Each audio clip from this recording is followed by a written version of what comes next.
Shalom semua. Di hari yang diberkati ini, mari terus bersyukur sama Bapa kita yang baik. Dari roti hidup yang Dia berikan untuk kita, saya mau berbagi juga. Dari Mazmur 52 ayat 3. Mengapa engkau memegahkan diri dengan kejahatan, hai pahlawan, terhadap orang yang dikasihi Allah sepanjang hari? Jadi di sini dibukakan, diingatkan, apapun status sosial kita, kalau kita melakukan hal atau tindakan atau niat hati yang tidak menyenangkan Tuhan, yang tidak sesuai dengan kebenaran Tuhan, tetap kita jahat di mata Tuhan. Makanya ditekankan di sini, Tuhan bilang hai pahlawan. Jadi ibarat pun kita pahlawan bagi banyak orang, kita dipandang karena memiliki banyak hal, kita intelektual, kita berpenghasilan tinggi, seolah pahlawan di bumi, tapi tetap kalau kita tidak melakukan hal yang benar sesuai firman dan menyenangkan Tuhan, tetap di mata Tuhan itu kita pecundang, kita orang jahat. Jadi kita gak usah terlalu fokus 100% bagaimana orang melihat kita atau menghakimi kita. Iya, kita harus berbuat benar, bersikap benar. Tapi yang terpenting bagaimana Tuhan melihat kita. Karena sia-sia kalau kita diagung-agungkan di bumi, memiliki banyak hal, berhasil dalam segala hal, tetapi kita gak takut, taat, dan hidup benar sama Tuhan, ya tetap aja kita jahat, tetap aja kita pecundang, tetap aja kita dianggap Tuhan gak ada apa-apanya. Nol nihil banget. Jadi marilah kita ke depannya mawas diri. Saya juga sangat tertegur. Seberapapun keinginan kita untuk mencapai segala sesuatu dalam hidup ini, jangan sampai kita lupa untuk yang terutama, takut akan Tuhan, taat sama kehendaknya. Karena sia-sia semua yang kita lakukan kalau tetap pada akhirnya Tuhan bilang kita jahat, Tuhan bilang kita tidak berkenan, dan Tuhan bilang kita pecundang. Sia-sia.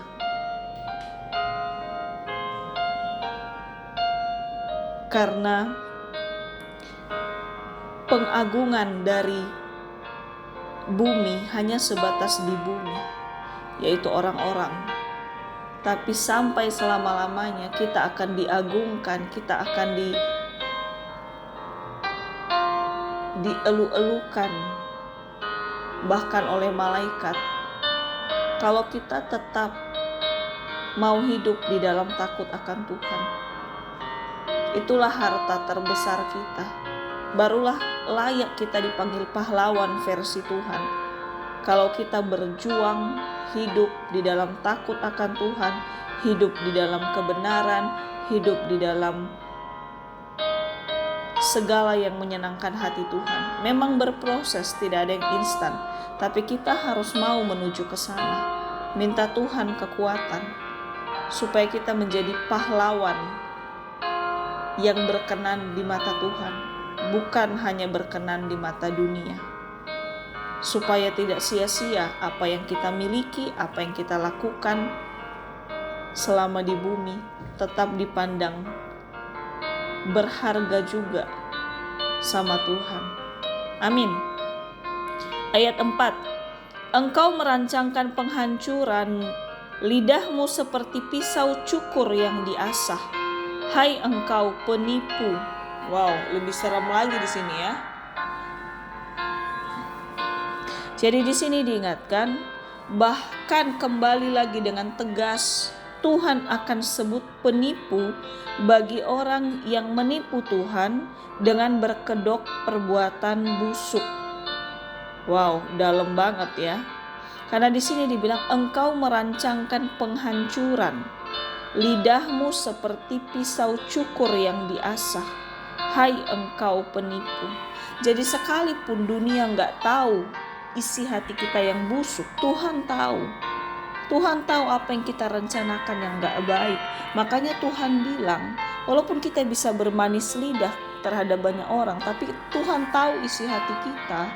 Kalau isi hati kita masih penuh dendam, masih penuh kemarahan, masih penuh sungut-sungut, masih penuh perbantahan, maka Tuhan katakan lidah kita itu seperti pisau cukur yang diasah.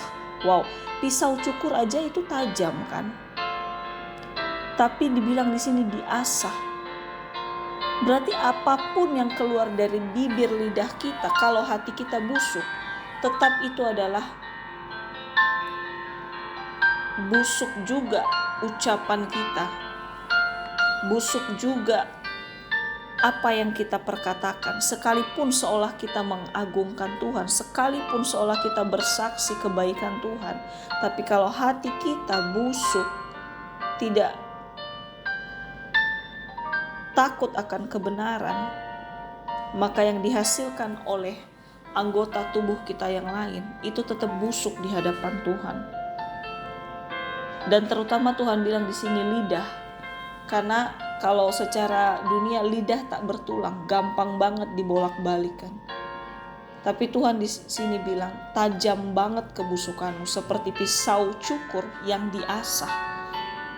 Jadi semakin busuklah lidah dan perkataan kita, semakin busuklah tercium di penciuman Tuhan. Semakin berkarat sebenarnya. Ibarat kalau lidah pisau cukur sudah berkarat banget omongan kita ke Tuhan. Penyembahan kita, memuji Tuhan, atau berkata-kata manis sama orang, itu ibarat ucapan yang berkarat dalam pendengaran Tuhan. Kalau hati masih busuk, kalau hati masih penuh kedengkian, serem ya. Dan Tuhan bilang di sini, hai engkau penipu. Orang bisa kita tipui, bahkan diri kita sendiri bisa kita setting tetap terlihat baik, tapi Tuhan gak bisa kita setting. Tuhan tahu kalau dalam hati kita masih ada yang busuk, masih ada yang gak berkenan, masih ada yang bau dalam penciuman Tuhan. Maka semua yang kita hasilkan, termasuk dari bibir lidah kita, itu semakin Tuhan gak senang, semakin tajam kebusukan itu tercium di penciuman Tuhan. Makanya dikatakan sini pisau cukur yang diasah, berarti semakin tajam kan. Sesuatu pisau itu kan diasah biar makin tajam kan. Tapi di sini lebih diartikan semakin manis pun perkataan kita, semakin manis pun perbuatan kita, tapi kalau hati tetap busuk, tidak taat akan kebenaran, tetap semua itu busuk di hadapan Tuhan. Apa yang kita katakan, apa yang kita lakukan, tetap itu munafik, tipuan. Makanya Tuhan bilang di sini penipu. Jadi penipu bukan hanya di bibir aja. Biasanya kan kalau kita dengar orangnya besok bilang ini, besoknya lagi bilang berbeda, kita bilang menipu kan, bohong. Tapi di sini Tuhan tahu kalau kedalaman hati kita busuk. Tuhan bilang juga penipu. Jadi ayo kita minta Tuhan, dalam hidup ini terlalu banyak alasan untuk kita gampang sakit hati, untuk kita gampang tertekan, untuk kita gampang kecewa, untuk kita gampang pahit hati. Terlalu wajar untuk kita mengalami itu.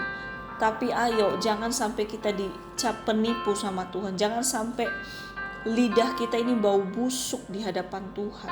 Karena kalau hati kita busuk, bahkan maka perkataan dan lidah kita seolah menyembah pun tetap bau busuk sama Tuhan. Jadi ayo kita minta Tuhan terus kuduskan kita, terus ampuni kita, dan kita serahkan segala yang gak enak yang kita rasakan. Jangan kita pendam, jangan kita erami sampai bertelur beranak cucu. Kita berserah penuh sama Tuhan dan kita percaya sudah dicabut segala akar kepahitan, sakit hati, kekecewaan di dalam nama Yesus. Masalah kapan benar-benar tercabut semua, itu dalam kuasa Tuhan kalau kita udah serahin. Amin. Lalu di ayat 5, engkau mencintai yang jahat lebih daripada yang baik, dan dusta lebih daripada perkataan yang benar. Selah. Ayat 6, engkau mencintai segala perkataan yang mengacaukan, hai lidah penipu. Wow, berkali-kali dicap penipu di sini ya. Jadi di sini diingatkan lagi kalau akar kejahatan itu sebenarnya dimulai dari kesukaan-kesukaan yang salah dalam hidup kita. Wow. Karena di sini kesukaan yang salah dikatakan di ayat 5, engkau mencintai yang jahat daripada yang baik. Jadi tetap pilihan di tangan kita. Mau pilih berbuat jahat atau berbuat baik, mau pilih berkat atau kutuk. Tapi walaupun diawali sama iseng-iseng atau menganggap gak apa-apalah sedikit-dikit jahat, sedikit-dikit berbuat gak baik, dari kesukaan itu seperti Tuhan bilang mencintai, bahkan di sini bukan hanya menyukai, mencintai yang jahat.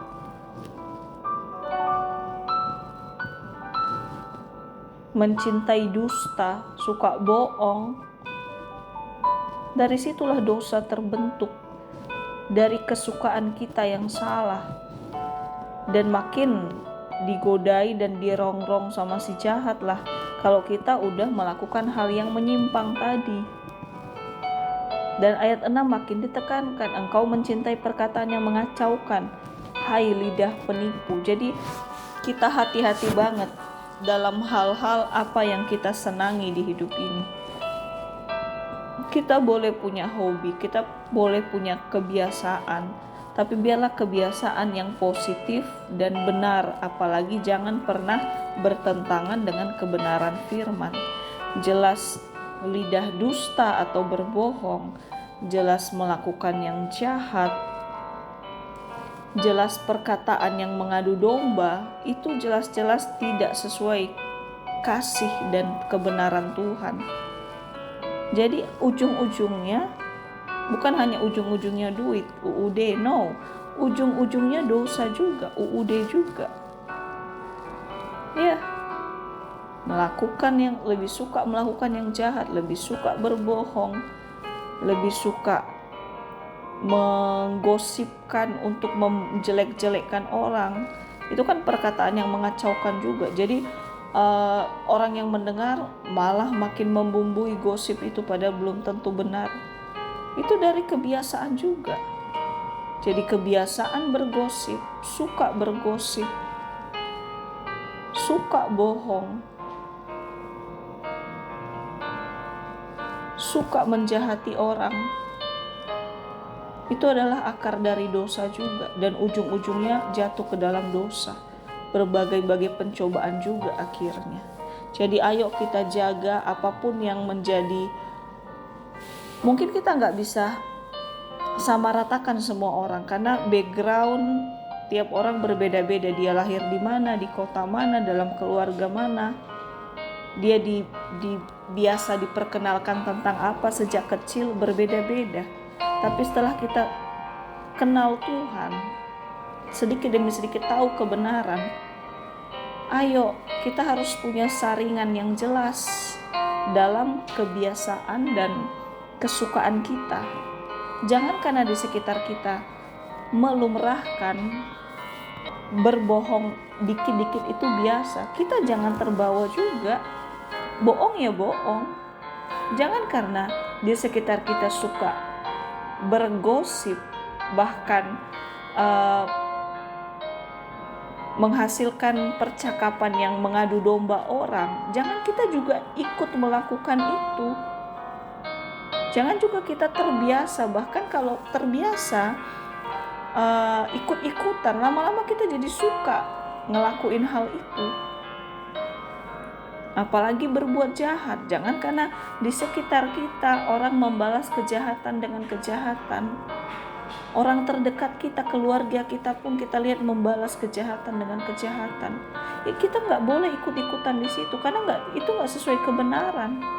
Karena kalau kita ikut-ikutan yang nggak sesuai kebenaran, sama artinya kita ikut jalan tol menuju dosa. Karena itu nggak sesuai kebenaran, itu nggak menyenangkan hati Tuhan. Jadi hati-hati kita dalam kita bergaul, di mana kita ada, apa kebiasaan di lingkungan kita, apa kebiasaan dalam komunitas kita, dalam pergaulan kita, apa yang kita sukai. Hati-hati banget kita mulai sekarang, jangan sampai ujung-ujungnya membuat kita tenggelam di dalam dosa. Amin. Karena akar kejahatan dimulai dari kesukaan yang salah, atau kesukaan yang tidak mengikuti kebenaran atau kasih Tuhan. Amin. Terus di ayat 7, tetapi Allah akan merobohkan engkau untuk seterusnya. Ia akan merebut engkau dan mencabut engkau dari dalam kemah, membantun engkau dari dalam negeri orang-orang hidup. Selah. Jadi di sini diingatkan upah bagi yang menabur yang buruk. Upahnya ya Tuhan akan merobohkan apapun yang kita banggakan, apapun yang kita miliki, apapun yang kita elu-elukan. Itu bisa dirobohkan kembali seperti Menara Babel. Menara Babel dibangun atas dasar kesombongan kan, ingin menyamai atau mencapai surga, tingginya Menara Babel. Begitu juga kalau hidup kita, apapun yang kita ingin capai, yang kita perjuangkan, yang kita kumpul selama ini, kalau kita hidup tetap tidak di dalam kebenaran, semua itu bisa hancur juga, bisa luluh lantah juga, bisa hilang seketika juga. Hati-hati. Karena Tuhan bisa robohkan kalau akarnya adalah tidak takut akan Tuhan. Terus ia akan merebut engkau dan mencabut engkau dari dalam kemah. Kemah bisa berarti dari zona nyaman kita, dari tempat kerja kita, dari di mana kita banggakanlah posisi kita sekarang. Tuhan bisa cabut seketika. Dan lebih ngeri di sini, membantun engkau dari dalam negeri orang-orang hidup. Wow. Tuhan bisa jauhkan kita dari komunitas atau orang-orang yang seperti menguntungkan kita selama ini, yang sepertinya mendukung kita selama ini. Tuhan bisa pisahkan kita. Jadi sampai kita nggak ada pengharapan selain Tuhan akhirnya. Jadi betapa bahayanya kembali ke hati lagi tadi. Jangan sampai hati kita busuk. Jangan sampai hati kita tidak berkenan di hadapan Tuhan. Karena apapun yang kita miliki, yang kita banggakan, itu bisa roboh seketika, bisa dicabut sampai ke akar-akarnya, dan bisa dipisahkan kita dari hal-hal yang kita banggakan selama ini. Entah itu apa yang kita usahakan, apa yang kita simpan, termasuk dari orang-orang yang kita seolah bergantung akan keuntungan kita selama ini. Jadi benar-benar ya, itulah upah kalau menabur yang buruk, menabur hidup yang tidak mau mengikuti kebenaran, hidup yang tidak mau dibimbing sama Tuhan. Kita pernah jatuh, pernah salah, tapi jangan mau di lubang kesalahan terus, jangan mau di lubang yang bau terus. Dosa, kesalahan itu sebenarnya bau banget di hadapan Tuhan. Ibarat kalau contoh, gak mungkin kita mau di tempat yang bau terus-terusan kan. Kita harus keluar, begitu juga kita harus keluar dari kesukaan-kesukaan, kebiasaan-kebiasaan yang itu bertentangan dengan kebenaran. Ya salah satunya perkataan yang memecah belah atau menggosipkan orang yang enggak-enggak,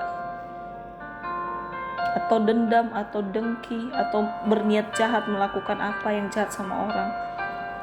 Itu tetap bau busuk sikap-sikap demikian di hadapan Tuhan. Jadi itulah taburannya. Tuhan robohkan, Tuhan cabut apa yang kita anggap hebat dari diri kita selama ini. Jangan kita tunggu sampai demikian. Mari kita merendahkan hati, meminta Tuhan sadarkan kita apa yang harus kita lepas yang gak baik di hidup kita, dan minta Tuhan kuduskan, ampuni kita. Amin. Ayat 8. Maka orang-orang benar akan melihatnya dan menjadi takut, dan mereka akan menertawakannya. Ayat 9. Lihatlah orang itu yang tidak menjadikan Allah tempat pengungsiannya, yang percaya akan kekayaan yang melimpah dan berlindung pada tindakan penghancuran. Maksudnya berlindung pada tindakan penghancurannya. Amin.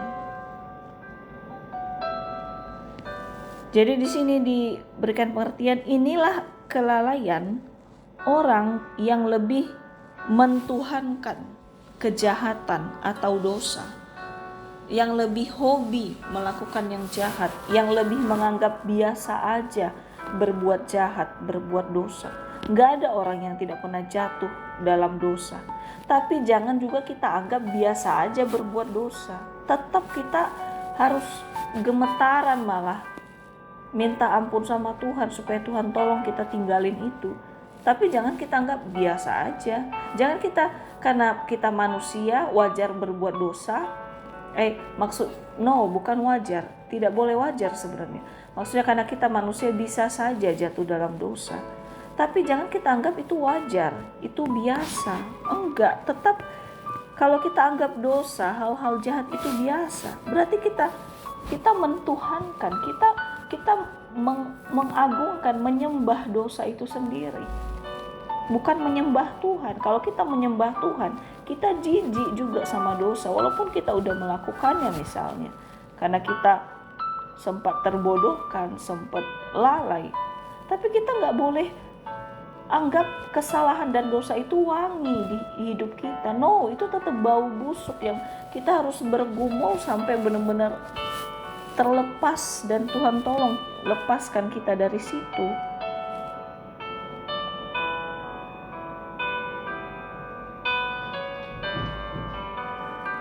Makanya di sini orang-orang benar akan melihatnya dan menjadi takut, dan mereka menertawakannya. Ya, orang yang mungkin sudah lebih taat sama Tuhan, ketika melihat kita yang masih uring-uringan berbuat dosa, gampang banget berbuat yang jahat, orang di sekitar kita yang lebih takut akan Tuhan akan melihat, jijik banget sih orang ini, gak sadar-sadar atau mati rasa kalau dosa itu harus dihindari, kok malah biasa aja. Jijik sekaligus ketawa juga. Ampun, udah Tuhan selamatkan, udah sok-sok doa tiap hari, tapi masih aja menganggap berbuat dosa, berbuat jahat itu biasa. Tuhan yang salah atau dia yang salah, jadi tertawaan jatuhnya. Dan orang yang benar di sekitar kita pasti dong ada orang yang, atau pemimpin rohani kita misal, pasti akan melihat, oh, orang Yang menganggap berbuat jahat, berbuat dosa itu lumrah, wajar, karena manusia jadi wajar.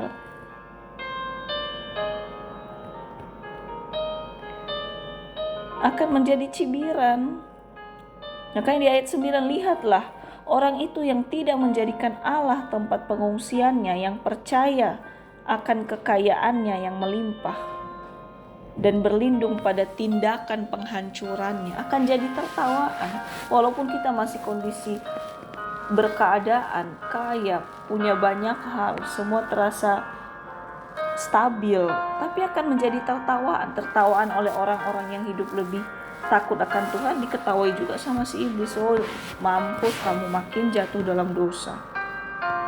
Dan lebih ngeri lagi di sini, memegahkan kekayaan yang melimpah plus berlindung pada tindakan penghancurannya. Itu tadi, karena terbiasa menganggap dosa itu lumrah, berbuat jahat itu lumrah, memecah belah, mengeluarkan perkataan-perkataan yang memecah belah itu lumrah, menggosipkan, menjelek-jelekan orang itu lumrah, dendam iri hati itu lumrah. Maka setelah menganggap dosa, kejahatan itu lumrah, itu wajar, ya mentuhankan, menganggap, kan dikatakan di sini berlindung pada tindakan penghancurannya. Udah jelas dosa itu menghancurkan, tapi berlindung pada dosa, berlindung pada kejahatan. Ya karena udah biasa melakukan dosa atau kejahatan dan menganggap biasa aja, nggak apa-apa, nggak usah ketakutan.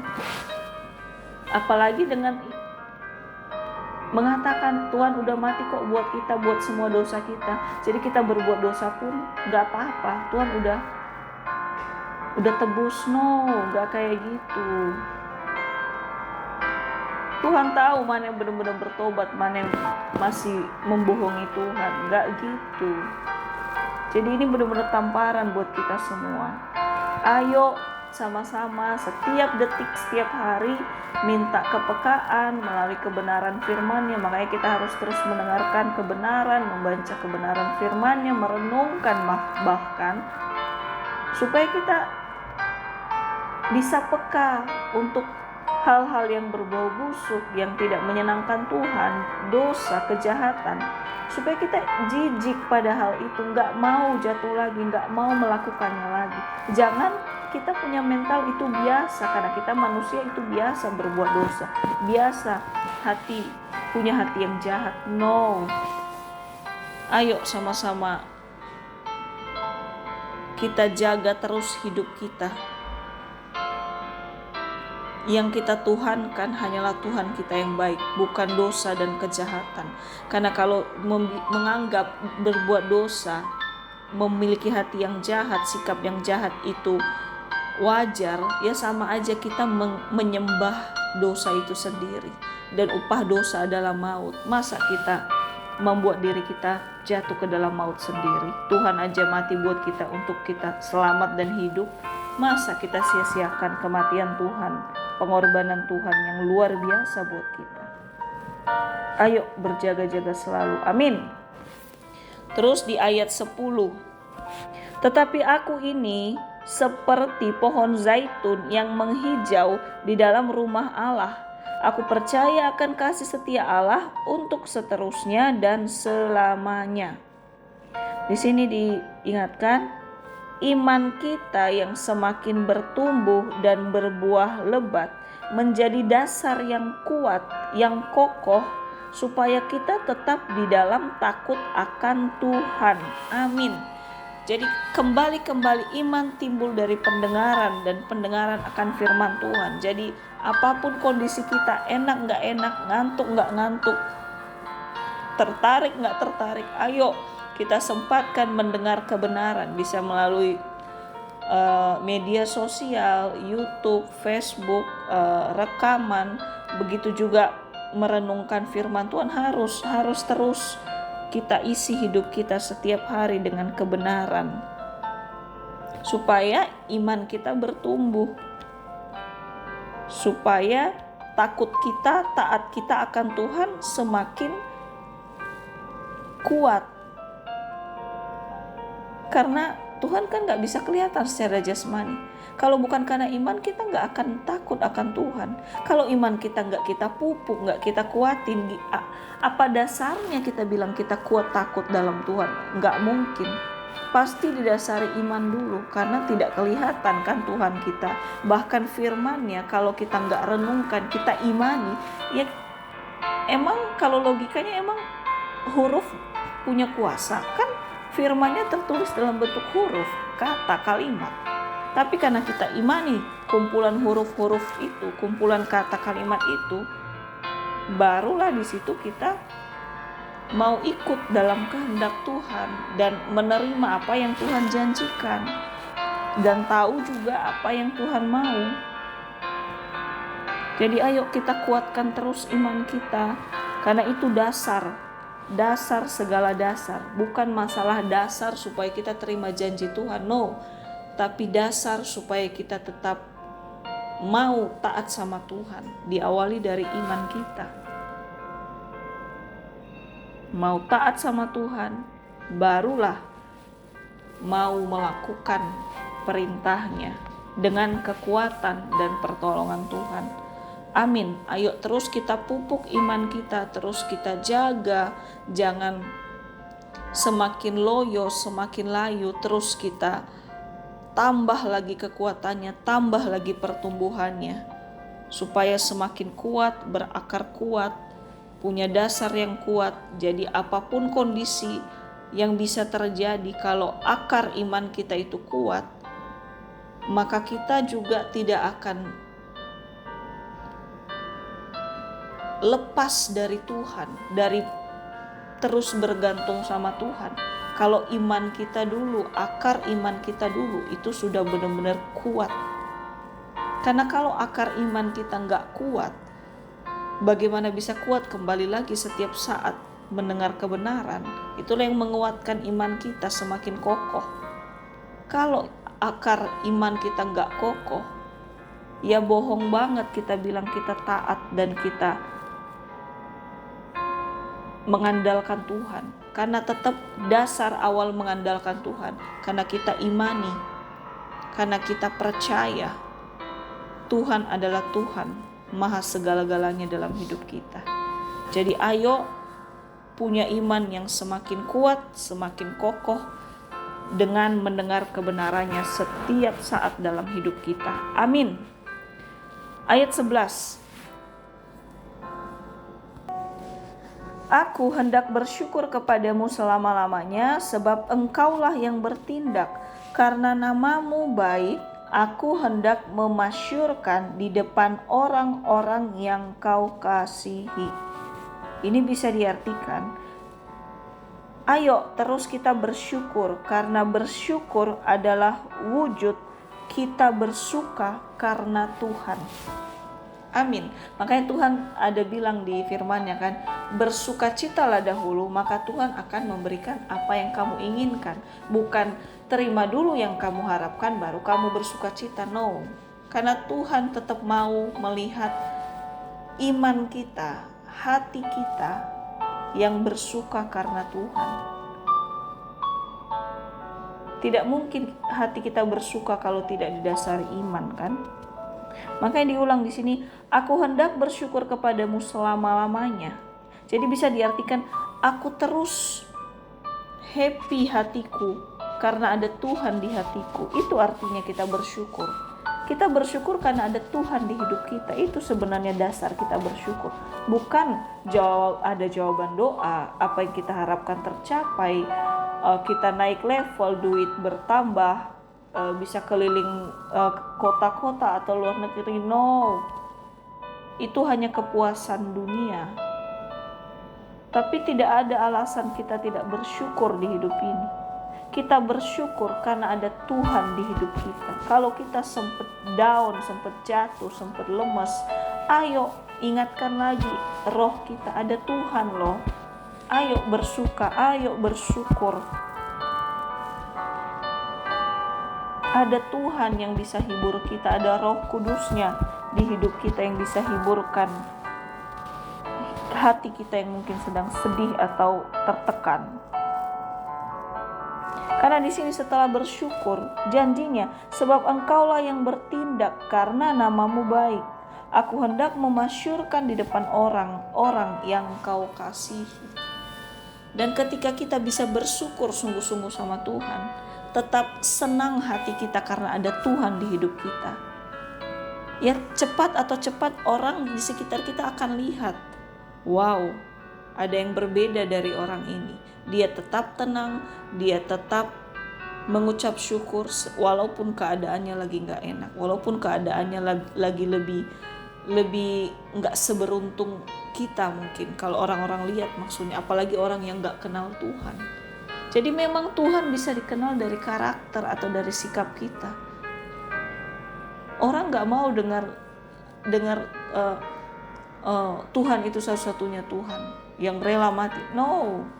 Tapi kalau mereka lihat dari karakter kita, dari sifat kita, dari kebiasaan kita, disitulah Tuhan mau dikenal pada akhirnya. Jadi ini benar-benar tugas yang gak mudah.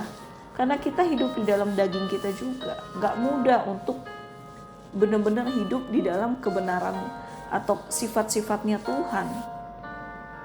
Ketika dilukai, respon pasti terluka. Ketika dijahati, respon pasti ikut gak suka. Ketika dikecewakan, respon pasti kecewa. Itu kan respon alami. Tapi itu bukan kebenarannya. Kebenarannya balaslah kejahatan dengan kebaikan. Janganlah panas hati. Mengucap syukurlah dahulu. Itulah kebenarannya.